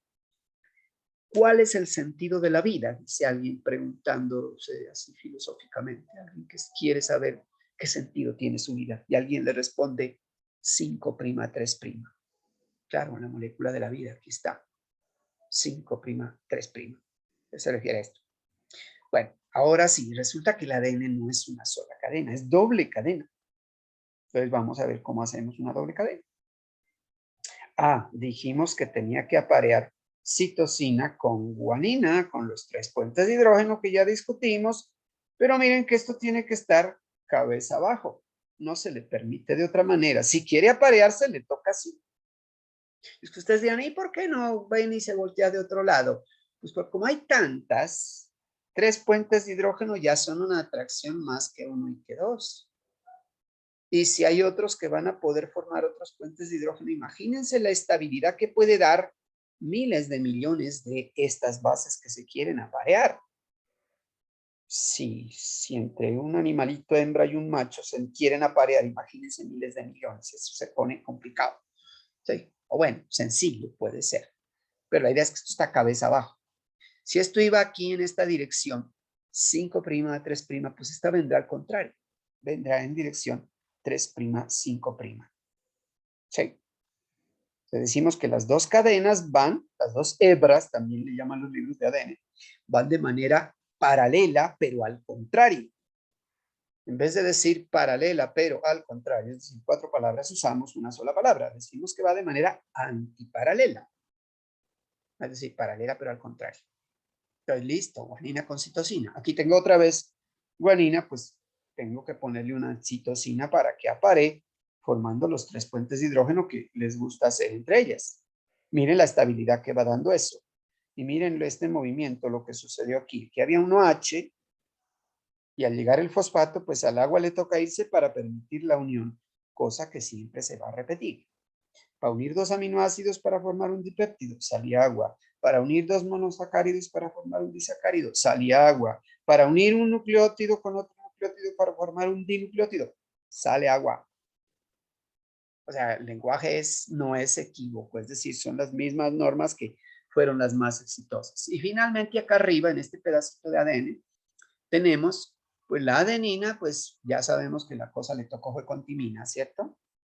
Y con 2 puentes de hidrógeno, eliminando agüita, pues cada que entre. De manera que ya tengo mis 2 parales de la escalera, pero entonces ustedes analicen otra cosa que aquí no está bien dicha, pero ya saben, este OH, como es un ácido, porque el ácido fosfórico, a condiciones fisiológicas, ha soltado el protón, todos estos han soltado el protón, por eso están con carga negativa. Y como eso es negativo, y no solo son 3, sino millones, el agua pues se siente feliz bañando los parales de esta escalera por un lado. Estaría todo bien si el mundo fuera bidimensional, ¿cierto? Pero como es tridimensional, el agüita nada le impide que esté queriéndose meter por acá y por atrás. ¿Qué problema va a haber aquí? Bueno, entonces, imagínense la siguiente situación. Esto es muy hidrofílico. Estas bases nitrogenadas tenían algunas polaridades chiquitas aquí, si se acuerdan, ¿no?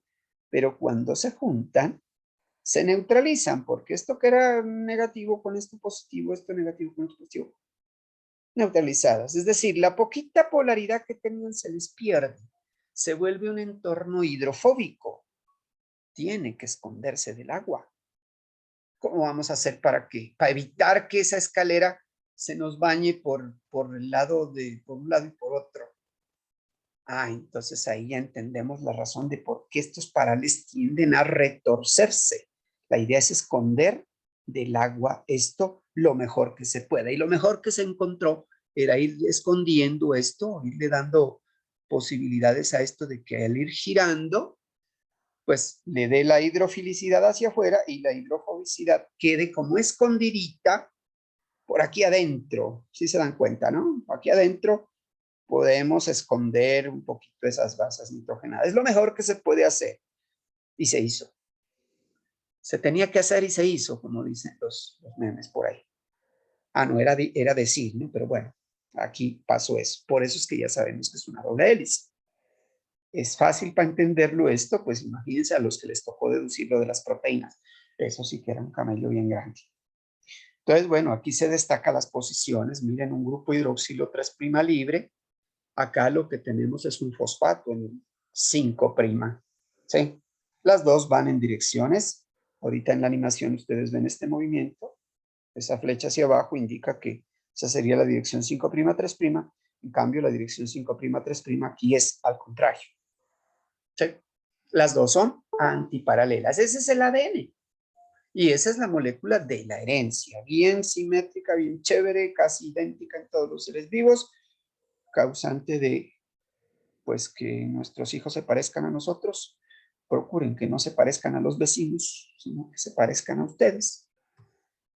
Sí, eso ya es tarea nuestra también, pero el ADN, él no falla en este caso. Bueno, hay mutaciones también que ya discutiremos.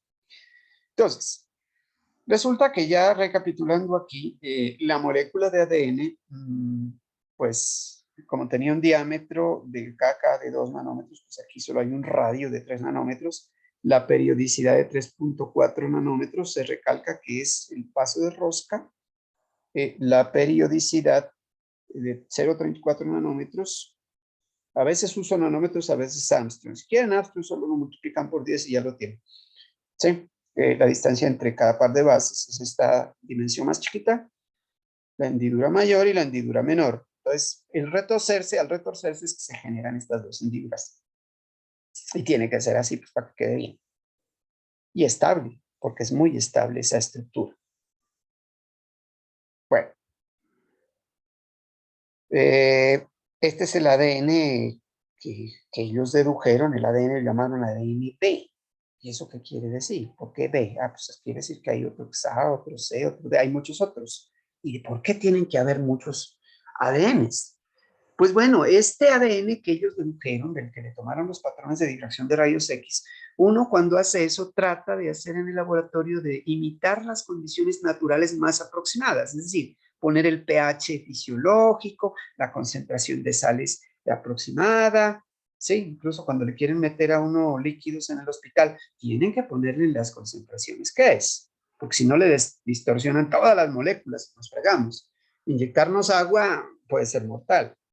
Uno se la puede tomar, pero inyectada, lío. Hay que poner solución salina fisiológica o con unas concentraciones de iones apropiadas. Lo mismo se trabajó con estas moléculas. Y cuando se trata en condiciones fisiológicas, este ADN que ellos describieron en ese artículo, ¿sí? Con las informaciones de los otros investigadores, fueron los que pues salió como resultado esta, ¿cierto? Pero es más, ¿qué tiene de especial? Ya analizando con calculadora, con números finos, cuántos pares de bases por vuelta hay, es decir, cuántos peldaños me alcanzan hasta que esto de una vuelta. Si yo decía 34 contra 3.4, podrían ser 10, pero ya medido con todos los detallitos y con todas las cifras decimales, en realidad son 10.4 pares de bases por vuelta. Y el giro, el ángulo de giro también lo da, también salía de los patrones esos, es de más 34.6 grados. ¿Qué quiere decir eso? Que gira a la derecha. Es una hélice dextrógira. Acuérdense que esto es como un tornillo. Ustedes dirán, ¿cómo así que tornillos? ¿No todos pueden girar al mismo lado? No. Si ustedes quieren, digamos, empatar la rosca del cilindro de gas en una rosca de agua, no les coge, porque uno tiene rosca izquierda y el otro rosca derecha. Ya sabemos que izquierdo y derecho no es lo mismo. ¿Sí? Entonces, estas serán las características del ADN B, que es el que más probablemente se encuentra de manera fisiológica, es decir, a nosotros. También había una DNA en otras condiciones, con otras concentraciones de sales, pues este es más achatado, miren que tiene distintas distancias, otros patrones con otras distancias, y eso pues hace que este tenga 11 pares de bases por vuelta, porque es más achatado, cabe más, y este también gira a la derecha, pero otros grados distintos, aunque parecidos, ¿no? 24.7. La idea es que si multiplico estos dos me da los 360 grados que necesito. Incluso, bueno, hay ADN A, B, C, D, hay varios. Pues depende de cuántos experimentos yo haga, ¿no? Pero estos son como los más comunes que han reportado. Y este es simpático, ADN Z. Z, Z, hay una palabra en español que se escribe con Z, que es zigzag. No existe otra, pues venía del inglés, pero no hay una traducción. Zigzag, y conocen ustedes el zigzag. Anda zigzagueando, dice, claro, tiene una cara de zigzag. ¿Y qué tiene especial? Pues un paso de rosca muy amplio, el doble que el de la DNB, y unas distancias también bastante largas entre los pares de bases. ¿Sí? Aquí los parámetros son 12 pares de vueltas, 12 pares de bases por vuelta, perdón, y 30 grados de giro, pero al revés, levo giro. Ah, claro, 12, aquí queda fácil, 12 por 3, 36, eso me da los 360 grados. Ah, ya, y este se logra al revés. ¿Cómo logro esto? Es muy posible que en mis condiciones fisiológicas no esté, son simplemente las condiciones en las que en el laboratorio se lo trabajó, pero dio esos patrones y pues nos han servido para entender. Hay muchos ADNs, dependiendo de cómo se le haga el experimento, pero parece que el que mejor funciona a condiciones fisiológicas es este. ¿Sí? Tal manera que ojo con atentar contra cambiarle las concentraciones electrolíticas a nuestras células. Menos mal que uno tiene una barrera, ¿no? Uno se mete cosas por el tubo digestivo, que es el exterior, pero ahí el intestino hace, digamos, la selección de qué deja salir, qué deja entrar. Y bueno, tenemos muchos mecanismos de control para que en nuestras células todo sea homeostático, es decir, pH, concentraciones de sales, niveles de azúcares, todo quede como debe estar para que todo funcione bien. ¿Sí? El día en que algo deje de funcionar bien, pues empezamos a enfermarnos. Y si ya hay muchas cositas que no podemos controlar, pues nos toca hacer el testamento, ya saben. Bueno, ¿qué hay con los ADNs? Los ADNs de los distintos organismos son un poquito diferentes, no en su estructura, es idéntica, solo que es distinta la secuencia de bases que tienen. Claro, cada uno tiene como ese es un lenguaje, no es lo mismo leerse el Quijote que leer el Rey Lear o leerse el 100 años de soledad que leerse el Lobo Estepario. Es decir, tienen las mismas letras, pero dicen cosas totalmente distintas. Muy buenas todas, pero chévere. Así en los organismos tenemos escrito con el ADN muchas cosas aquí. Esto que dice aquí, porcentaje de ADN repetitivo, es como si en esas novelas que les estoy diciendo hubiera varias páginas que dijeran AMD, AMD, AMD y nada de palabras que tengan sentido. Así son los ADNs de las cosas vivas. Hay muchas páginas que están escritas así. Y hay mucho ADN repetitivo que pues no tiene información así como que uno la pudiera entender, pero ahí está. Veamos a ver cómo es eso. Nosotros, Homo sapiens, 21%, es decir, la quinta parte tiene esas palabras así. Y eso que el ADN repetitivo. Hay otro ADN que es altamente repetitivo, es más todavía. Y hay mucha información, pues no sé en cómo se estará actualizado eso en los libros de biología molecular, que es la hija menor menor por la edad, ¿no? De la bioquímica, porque la biología molecular nació cuando ya se entendió la estructura del ADN y todas estas cosas. De ahí se derivó esa disciplina. Pero entonces este libro es más grande que el de bioquímica mismo. Entonces ahí les pueden dar el dato de cuánto es o qué porcentaje del ADN realmente tiene información para hacer proteínas. Y son porcentajes muy bajitos. Lo podrían curiosear ustedes para que vean. Este es el Homo sapiens. En el solo repetitivo, pues la quinta parte es repetitivo. El ratón y la vaquita, pues como son mamíferos como nosotros, más o menos, todos somos animales superiores ¿Alguien se puede sentir mal cuando le digan que el ratón y la vaca son animales superiores como nosotros? Sí, biológicamente somos animales superiores, todos esos. ¿Sí? Ah, entonces, ¿cuál es la diferencia? No es por el tamaño, ¿no? Es por la complejidad biológica. Y miren que quizás lo más complejo tiende a tener más ADN repetitivo. Ah, la vaca sería más compleja. Podría ser, no sé, vamos a ver. Este es un animal ya no superior. Esa mosquita que cuando usted se come un banano y lo deja por ahí, la cascarita, al ratito llegan esas mosquitas que tienen un olfato que a kilómetros detectan esos nutrientes tan importantes del banano. ¿Sí? Miren esa cantidad que tiene de repetitivo. El trigo, estos ya son plantas superiores. Pongamos varias, trigo, arveja y maíz, se consideran plantas superiores. Tienen unos porcentajes de ADN repetitivo bastante grande. De hecho, como son más antiguas que nosotros, podríamos decir que son más complejas porque han evolucionado más.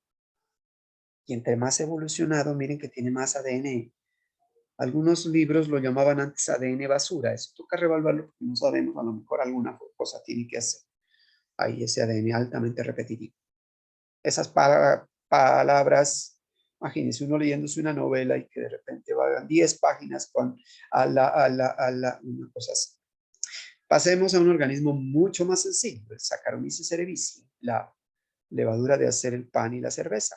Solo tiene el 5% o visto de otra manera, el 95% de su ADN me sirve para hacer proteínas. Más informativo esto. E. coli, más sencilla todavía porque es una bacteria. Miren cómo bajó. Entre más compleja la cosa, pareciera que tiene más ADN repetitivo. ¿Vale? Pues, como para pensar a ver qué es. Eso hay discusión todavía de qué puede ser lo que está pasando.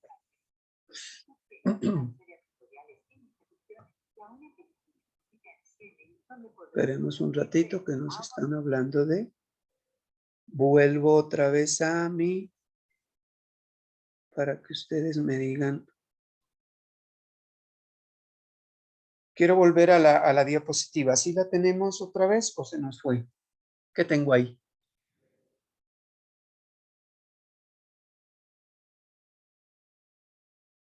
¿Sí están viendo lo del ADN repetitivo o se me salió? Sí, profe. Ah, bueno, listo. Entonces ya habíamos desplegado hasta la bacteria, ¿cierto?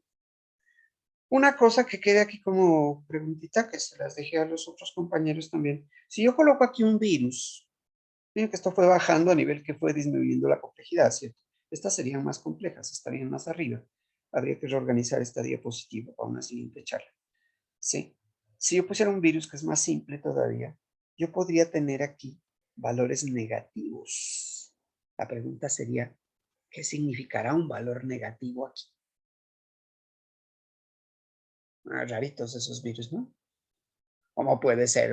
Por lo menos 0, digan ustedes. Pero si leen o analizan, verán que sí es posible. Bueno, como el ADN es tan largo, en una bacteria puede tener unos 6 millones de pares de bases. Ya sabemos que son pares, ya no de bases, sino de nucleótidos, porque esas bases están unidas al azúcar y al fosfato. ¿Sí? Esos 6 millones pues da una longitud muy grande como para poder poner en una cadena larga metido dentro de una bacteria. Este es un ADN de una bacteria, seguramente E. coli, que es la que más se usa. Pero el ADN, miren, en las bacterias tiene esa característica. ¿Sí? No tiene fin, es decir, el un extremo se une con el otro, se cierra sobre sí mismo, es decir, le llamamos ADN circular, no porque tenga forma de círculo, pues obviamente no va a ser, pero circular se refiere a eso. Entonces, para que quepa dentro de un organismo pequeñito, tiene que estar, como dice aquí, súper enrollado, si no, no cabría. Ubiquémonos en el contexto humano para que lo entendamos mejor. Mis 3.300 millones de pares de bases que tengo en cada uno de mis ADNs. ¿Por qué digo cada uno de mis ADNs? Porque es que yo, como soy diploide, recibí un ADN de mi papá y otro de mi mamá y están en el núcleo. Esos 3.300 millones de pares de bases extendidos dan una longitud de 1 metro cada uno. Tengo 1 metro de mi papá, 1 metro de mi mamá. Y tiene que estar ese ADN, todo ese ADN en cada uno de los núcleos de mis células. Y un núcleo de mi célula es muy pequeñito. Una célula mía es pequeña, imagínense un núcleo. Y ahí tiene que estar 2 metros de ADN. Entonces, pues, claro, esa palabra súper enrollado adquiere un sentido bien interesante, pues porque no es que la puedo enrollar así nomás, como un nubillo de lana y ya, no, tiene que ir súper enrollado pues, para que quepa. Entonces, ¿en qué consiste eso? Veámoslo ya en eucariotes. Esto era procariotes. Entonces, en eucariotes tenemos esto, ¿sí? Resulta que, veamos esta parte de aquí a la derecha. Resulta que este sería el ADN, este rojito, ¿no? Aquí está dando como 2 vueltecitas sobre algo. ¿Qué es ese algo? Ya los investigadores detectaron luego. Más acá, este ADN volvió a dar 2 vueltas sobre algo. Ya se está enroscando sobre algo, ¿no? A cada una de esas estructuras lo llamaron nucleosoma. ¿Sí?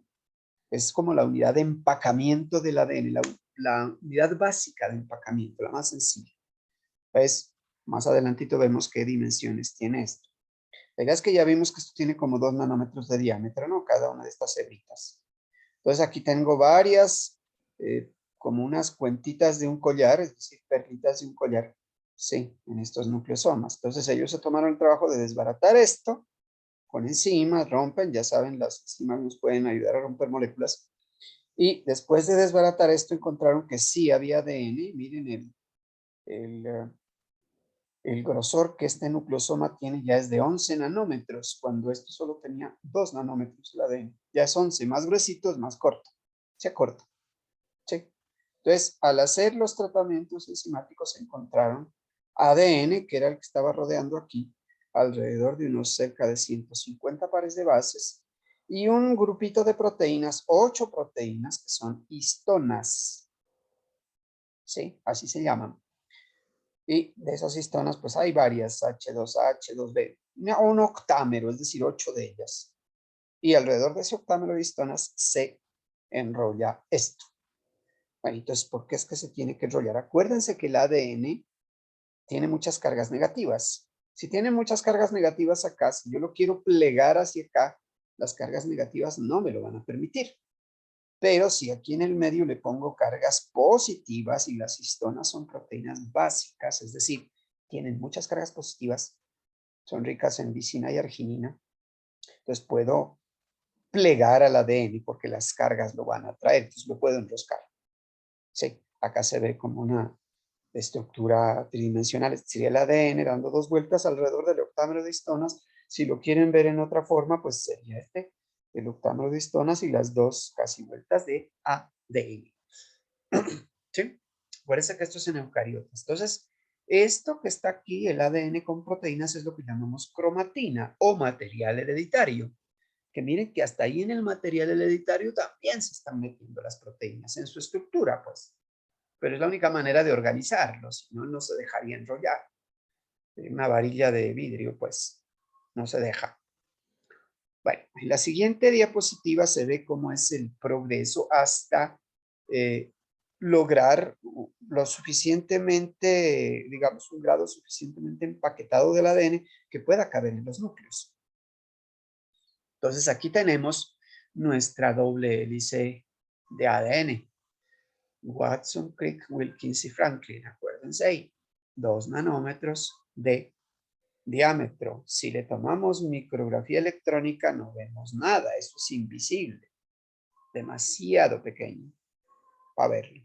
Ya cuando están los nucleosomas de 11 nanómetros formando cuentitas de un collar, es decir, perlitas de un collar, 11 nanómetros, esto ya en esos microscopios electrónicos bien potentes, ya podemos ver algo. ¿Sí ven, no? El ADN de ahí no se vería en medio, parece que no hay nada. Pero invisible. De esto hay fotos entonces, esas son fotos de hecho.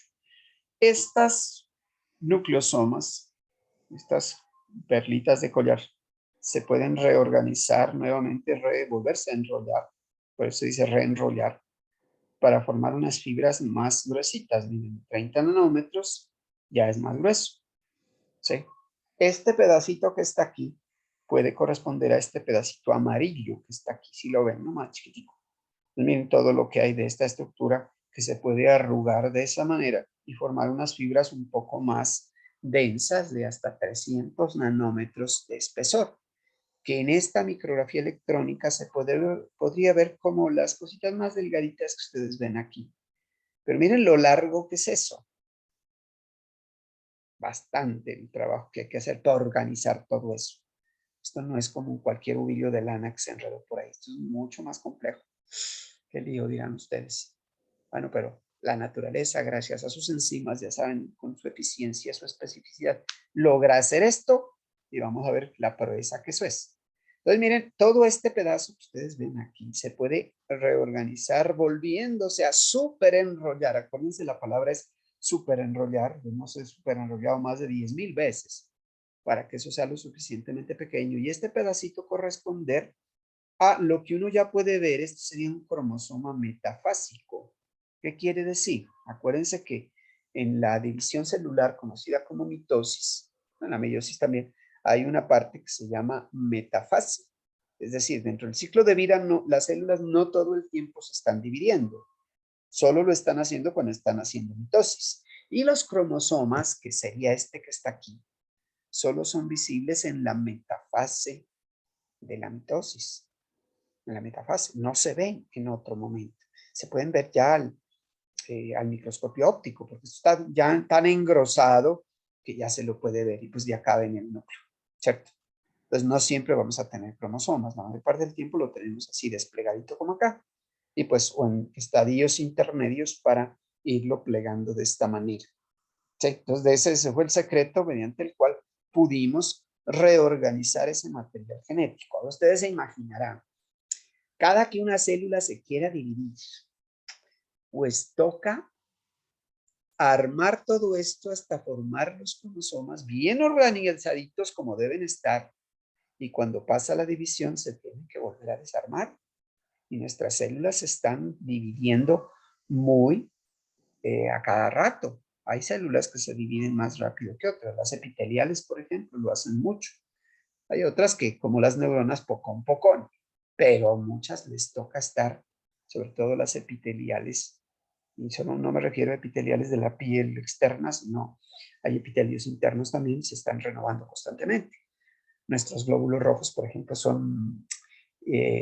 provienen de unas células que sí tenían núcleo, ¿no? Porque el glóbulo rojo adulto ya no tiene núcleo, él ya no se reproduce, pero las mamás de ellos, los reticulocitos, esos sí que tienen núcleo, y les toca estar dele que dele, porque si no estamos haciendo glóbulos rojos, pues nos volvemos anémicos. Entonces el trabajo es descomunal. Reproducirse no es tan botado. Pues ya cuando veamos el proceso desde el punto de vista del costo energético, nos vamos a dar cuenta de que eso tiene trabajito. Y así aprendemos a apreciar también la vida de una manera interesante.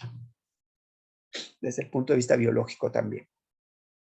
Bueno, ese era el ADN. Entonces hablemos un poquito del otro ácido nucleico que es el ARN. Habiendo visto el ADN, pues el ARN nos queda fácil para entenderlo y porque también hemos visto las proteínas. ¿Sí? Todo estaría sometido a la influencia del agua. Aquí tenemos el ARN. ¿Sí? ¿Por qué es ARN? En primer lugar, porque aquí hay ribosa, ¿cierto? OH. Acá es ADN porque esto es desoxirribosa. Otra cosa que nos puede indicar es que este tiene uracilo, miren, típico en el ARN. Acá en el ADN solo hay timina, no hay uracilo. Aunque tenga el mismo color es por lo que es parecido, ¿cierto? Las otras más o menos están divididas por colores. ¿Qué diferencia hay entre las dos, además de estas dos cosas? Bueno, esa diferencia que hemos visto aquí, hay una que es bien importante, este OH, acuérdese, un OH es una cosa que puede formar puentes de hidrógeno con el agua, que el agua le permitirá reaccionar, es decir, es químicamente más reactivo. Es decir, el ARN será menos estable que el ADN. El ADN, como es como hidrofóbico aquí, no hay quien lo moleste por este lado. El ADN es mucho más estable que el ARN. Ya entenderán ustedes por qué nosotros, o más bien una vacuna contra una bacteria que tiene ADN, funciona por siglos. En cambio, una vacuna para el virus de la influenza hay que estarla cambiando cada año porque esos benditos tienen ARN. Ese ARN cambia con mucha facilidad y en parte es por esto, ¿no? Porque es inestable. Bueno, hay una cosa que es diferente, ¿cierto? Que es la inestabilidad. el ADN es más estable. Además, otra cosa que le da más estabilidad al ADN es que esto tenía doble hebra. Aquí solo hemos pintado una, pero acuérdense que es doble, y esos puentes de hidrógeno le dan estabilid' y el retorcerse la escalera, pues también le da una estabilidad adicional. Esta es hebra sencilla. 5', 3', una sola hebra. Entonces, esto no tiene, digamos, tanta facilidad, aunque sí va a ser apareamiento de bases también. Ojo con lo que preguntó el compañero hace un ratito. Esto también va a ser apareamiento de bases. ¿Cómo así si no tiene otra cadena? Pues vamos a ver qué posibilidades hay. Y no es loco porque la naturaleza lo ha hecho. De hecho, quizás la naturaleza ha intentado todo lo loco y de esas locuras salieron ustedes, pues, y salimos nosotros. La idea es que esa cadena sencilla también lo vuelve un pelito más inestable. Además, este OH. Dos factores que lo vuelven más inestable al ARN. Las enzimas lo pueden atacar con más facilidad. De hecho, con eso nos defendemos de los virus. Ya les hablaba de las ribonucleasas que yo tengo en mi saliva, en mis lágrimas, en mi sudor, etc. Me sirven para defenderme. O en mis secreciones intestinales, en muchas partes. Sí, con el ADN la cosa es más estable, ¿cierto? Bueno, resulta que al ser una sola hebra, ¿sí?, él tiende a plegarse y adquirir como lo eran las proteínas. Si se acuerdan ustedes, una cadena de aminoácidos es lineal, es decir, no es ramificada ni es doble cadena, es una sola. Entonces eso le permitía adquirir estructuras secundarias. El ARN también va a adquirir estructuras secundarias, igual que las proteínas. Ya ustedes están pensando, entonces el ARN puede funcionar como proteínas. Lo hemos dicho, hay enzimas que son ARN, ribosimas. Y por eso es que quizás cuando la vida empezó, no había ni ADN de proteínas, había ARN. Y por eso es que la cosa funcionó en un principio. Porque el ADN, el ARN puede tener información genética y a la vez tener actividad enzimática. Entonces podían hacer esas cosas. Pero miren aquí, para la pregunta que se hacía, que se pueden hacer apareamientos de bases, pero de la misma cadena. Es decir, miren que es esta, que al dar la vueltita aquí, permitió los apareamientos de bases. Sí, acá también. Y además esto se va a plegar para formar estructuras tridimensionales.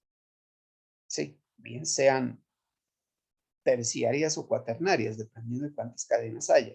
Pero entonces aquí ya podemos tener una idea de por qué el ARN quizás pueda tener, bueno, aquí hay cosas, precios que se pagan, y ustedes dirán, eso está bueno como una enseñanza para la vida. El ADN logró una estabilidad muy tremenda, eso es importante porque fielmente puede transmitir las características hereditarias al ser estable, pero perdió la posibilidad de desempeñar otras funciones. El ADRN, al ser una sola cadena, digamos, mantuvo esa posibilidad de hacer muchas funciones, es decir, funciona como enzimas y como muchas otras cosas, ¿sí? Pero pierden estabilidad. Entonces, pues, unas por otras. Es decir, uno no puede ser, qué sé yo, un excelente bailarín que tiene que estar entrenando muchas horas al día y también ser un científico que también tiene que dedicar muchas horas al día en el laboratorio. No son compatibles, hay que sacrificarlo uno por lo otro. Si no, no se puede casar con dos señores, como decía en la Biblia una cosa. Sí, se pueden hacer varias cositas, sí, pero para que la cosa quede bien hecha, como lo hace bien el ADN, le tocó ser exclusivo, el ARN le tocó sacrificar cositas. Aquí tenemos estructuras secundarias de un ARN un poquito más largo, miren, hay apareamientos en algunas partes, se pueden formar como estas burbujitas, eso tiene nombres. Sí, aquí hay una estructura terciaria, sí, las hay. Primaria, obviamente, secundaria, primaria es la secuencia de nucleótidos, aquí está el uracilo, mírenlo, vas a ver que es ARN, secundaria y terciaria. Aquí en esta grafiquita tentativa no es de un ARN particular, sino lo que llamábamos, no sé si se acuerdan, en las proteínas se hablaba de los dominios, ¿sí? Y en esos dominios, varios dominios juntos podían formar lo que se ''llaman motivos''. Entonces, los motivos aquí son, digamos, como particularidades estructurales del ARN. Mírenlo, este empezó en un 5', Se puso a dar una cantidad de vueltas, a veces hizo burbujitas, a veces hizo apareamientos, otras burbujitas, otras burbujas, otros apareamientos. Pero bueno, eso en algún momento termina en el 3'. Uno de los larguitos. Los hay de distintos tamaños. Son bastante heterogéneos en tamaño, pues dependiendo de las funciones que desempeñen. En cambio, el ADN tiene un solo tamaño. Son mis 3.300 millones de pares de bases que me dio mi mamá y los que me dio mi papá, metidas en un núcleo. Alguien dirá, profe, pero es que yo sé que en las mitocondrias hay ADN. Sí, ese solo vino de mi mamá. ¿Okay? ¿A que no sabían eso? Y si lo sabían, chévere, y si no lo sabían, pues sepan. Las mitocondrias que uno hereda, porque el óvulo fecundado aporta mitocondrias y el espermatozoide no aporta mitocondrias. Y las mitocondrias llevan ADN. Ah, está interesante. Yo me parezco más a mi mamá que a mi papá. Habría que verlo más adelante, a ver, discutirlo, a ver cómo es la cosa. ¿Sí? La idea es que estos ARNs entonces tienen estas burbujitas que tienen nombrecitos. Por ejemplo, hélices, porque se pueden hacer hélices donde hay apareamientos de bases. Estos lazos que son como estas burbujas que yo les dije aquí, pero hay distintos tipos de lazos. Por ejemplo, aquí, miren, en esta parte donde se abre este verde para aquí para acá, es como si un pelito del cabello uno lo partiera en dos, por eso se llaman horquillas. Y van a ser importantes esas horquillas porque cuando tengo que abrir una molécula, por ejemplo el ADN, para poderlo copiar, hay que abrirlo. Entonces es necesario que se formen las horquillas. Y si los apareamientos son muy fuertes, habrá apareamientos más débiles que puedo romper. Acuérdense, puentes de hidrógeno. ¿Sí? Hay sitios interiores que se forman, protuberancias que salen, ramas, multiramas, 1, 2, 3 ramas. Lo vamos a ver ya cuando veamos los ARNs en donde es que trabajan. Pseudonudos, especie de las cositas que les han dado nombres de todo lo que ustedes pueden ver ahí. ¿Sí? Y pues claro, este sería como el remate de esta tablita. Ya que el ARN tiene multiplicidad de estructuras, pues obviamente va a tener también multiplicidad de funciones. ADN solo tenía una estructura, una sola función. Hasta ahora lo estoy diciendo de lo que conocemos ahorita. ¿Qué tal si algún ADN puede servir de otra cosa? No lo sabría.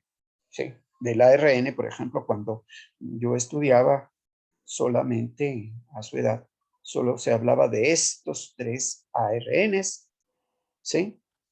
Porque justamente cuando yo estaba en la escuela, estaba recién nacida la biología molecular, por allá en los años, principios de los años 60 o 50 finales, ¿sí? Cuando ya se sabía lo de la estructura del ADN. Entonces, ¿por qué estas cosas iban juntas? Se pensaba que no había más, miren, ¿por qué? Porque hay un ARN que se llamaba ARN mensajero, se sigue llamando así, ¿sí? Y ¿qué es lo que hace? Pues funciona en el proceso de traducción, que es una manera de llamarlo a la síntesis de las proteínas. Es decir, acuérdense que todo lo que yo hago, lo hago es porque tengo proteínas, pero todas las proteínas las hago porque tengo ADN, donde está escrita la secuencia que debe llevar. Pero para que eso se produzca, necesito sacar esa información y convertirla primero en ARN. Acuérdense del dogma central que decíamos la vez pasada. Es decir, tantos ARNs cuantas polipéptidos yo quiera hacer. Por eso se llama ARN mensajero. Se hacen en el núcleo, salen del núcleo y acá en los ribosomas se hace el ensamblaje de los aminoácidos para hacer la proteína. Y pues tiene un papel regulador ahí de la expresión. Si salen muchos, se producirá mucha proteína. Si salen pocos, se produce poca proteína, etcétera. A eso se refiere la regulación. Hay otro ARN ribosómico. Este hace parte de la estructura del ribosoma, ¿sí? Pero también participa en la síntesis de proteínas, porque el ribosoma es un conjunto de ARN y proteínas, ¿sí? Pero el ARN de esos ribosomas sirve para hacer cositas como algo que encontramos, miren, la actividad catalítica. Ahí está funcionando como enzima. Por ejemplo, un ARN es capaz de hacer el enlace peptídico entre 2 aminoácidos. No era una proteína, era un ARN de esos del ribosoma. Además que hace parte estructural del ribosoma. ¿Sí? Y el ARN de transferencia también trabaja en ese mismo proceso. solo que este es el encargado de acarrear los aminoácidos para llevarlos hasta la parte del ribosoma donde los van a ensamblar. Entonces, todos estos test, este lleva el mensaje, ahí se ensambla y este lleva los aminoácidos. Entonces, por eso es que siempre nos hablaban de estos. Pero se han ido descubriendo ya a finales del siglo pasado y principios del que estamos, otros ARNs con otras funciones. Por ejemplo, este que se llama ARN nuclear heterogéneo. Bueno, y ese, ¿por qué se llama así? Pues nuclear porque está en el núcleo.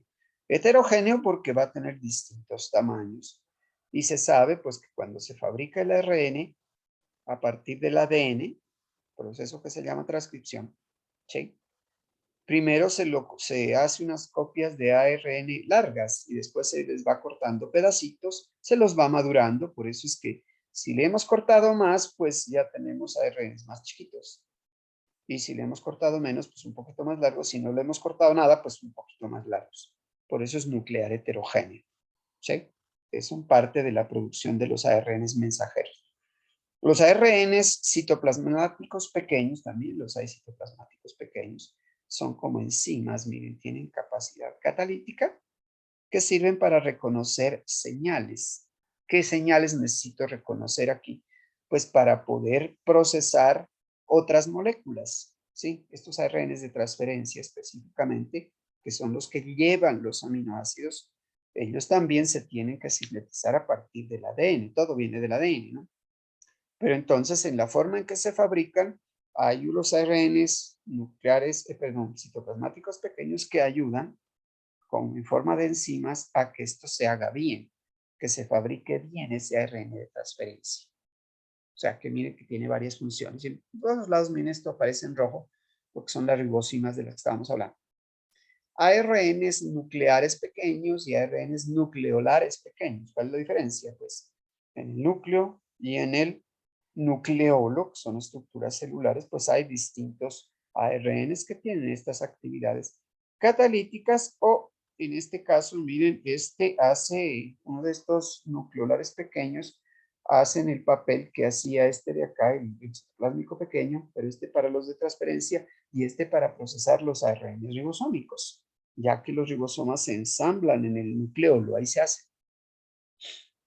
procesos pues de los que hablaremos cuando nos toque ver el proceso. Solo les estoy diciendo las maravillas que saben hacer.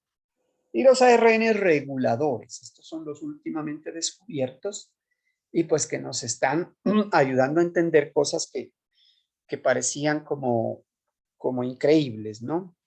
ARNs, estos por ejemplo, los microARNs. ¿Regulación de qué? Estos regulan la expresión de los genes. Miren estas palabritas, transcripción, traducción, son justamente transcribir es hacer ARN a partir del ADN. Traducir es a partir del ARN mensajero hacer proteínas. Estos procesos tienen que estar regulados. Cuando veamos procesos vamos a ver que todo tiene que estar regulado. ¿Por qué tiene que estar regulado? Porque tenemos que mantenernos de manera homeostática si queremos estar vivos. Entonces, todo proceso, incluso el de la expresión de la información genética, está regulado. ¿Y regulado para qué? Pues porque no todo el tiempo estoy en las mismas condiciones. Un bebé, por ejemplo, está expuesto a tomar leche y, bueno, necesita empezar a crecer, hacer unos procesos que uno de adolescente o de adulto ya no hace. Y uno de anciano hace otros procesos. Si una mujer está embarazada, tiene que hacer procesos distintos, así no lo está. Si uno está durmiendo, va a hacer cosas distintas, así está despierto, ¿se entiende, cierto? Si vivo en el trópico, en Tumaco, voy a poner a trabajar a mi organismo de manera distinta a si vivo en las cumbres andinas, en Huachucal para arriba o en Cumbal, ¿sí? Si me voy a otro país donde la comida es distinta a la que tenemos acá, sí, va a ser diferente también. Mi organismo va a tener que regular su expresión de la información genética. De manera que si un día una pareja tiene un par de gemelitos, ¿sí? Y uno de ellos lo conserva y el otro lo da en adopción a unos extranjeros que se lo llevan, qué sé yo, para Finlandia o para algún otro lado, y ellos se encuentran cuando son adultos, así hayan sido gemelos idénticos, van a ser bastante diferentes. en sus gustos, en cosas físicas, en muchas cosas van a ser diferentes. Sí, conservarán rasgos, pero hay muchas cosas que se van a cambiar. Eso no se pensaba que si eran gemelos idénticos iban a ser idénticos toda la vida. A veces ni creciendo juntos se vuelven idénticos. De pronto ya han visto eso. Dos hermanos gemelos idénticos no tienen los mismos gustos, ni el mismo carácter. ¿Por qué? Pues precisamente porque la expresión de la información genética se regula, y aquí estamos explicando estas cosas con algo que ya digamos, una rama de la genética que se empezó a estructurar este siglo. Sí, principios de este siglo, que es la epigenética. Es decir, ya no es que porque yo heredé la predisposición que tenía mi papá a tener cáncer, yo voy a desarrollar ese cáncer. O si tenía una predisposición hacia el alcoholismo, a lo que sea, cualquier característica que ustedes quieran. Heredo sí una predisposición. Pero si yo me expongo a distintas condiciones medioambientales, ojo que ahí el ambiente es importantísimo, pues obviamente o desarrollo o no desarrollo esas cosas. Puede ser que yo desarrolle cosas que mi papá y mi mamá y algunos de mis ancestros no tuvieron, pero como les puse otras cosas, yo tengo ahí todo un bagaje genético, ¿sí? Que lo puedo regular con esta cuestión de la epigenética, donde pues los ARNs, los microRNs y estos otros small interferents, así es que se llaman interferentes pequeños, que interfieren con la expresión de la información genética. Entonces viene la epigenética. De tal manera que yo no puedo sacar el pretexto de que yo nací en Pasto y tengo que vivir, crecer y morir en Pasto. Tranquilamente me puedo ir a vivir a Alaska y sé que voy a tener recursos. O al desierto del Sahara. De hecho, pues la gente viaja mucho últimamente. Sí. Que no, que es que en mi familia eran negados para la música, yo no puedo ser músico. Mentiras, todo eso se puede mejorar. Obviamente hay unas limitaciones, pero la epigenética nos está enseñando cositas aquí.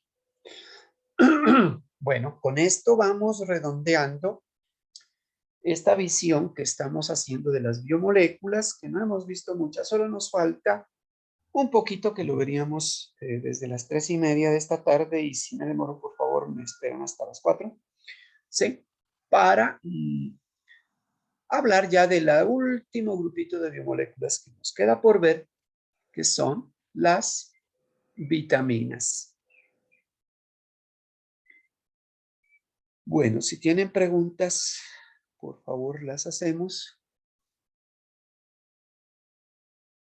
¿Cómo se hace para finalizar? Bueno, me despido, chicos, porque tengo que responder una llamadita. Nos vemos, por favor, 3:30 o 4. ¿Listo? Aquí empieza esto automáticamente a grabarse y ya les pasaré la grabación. Bueno, chicos, se cuidan.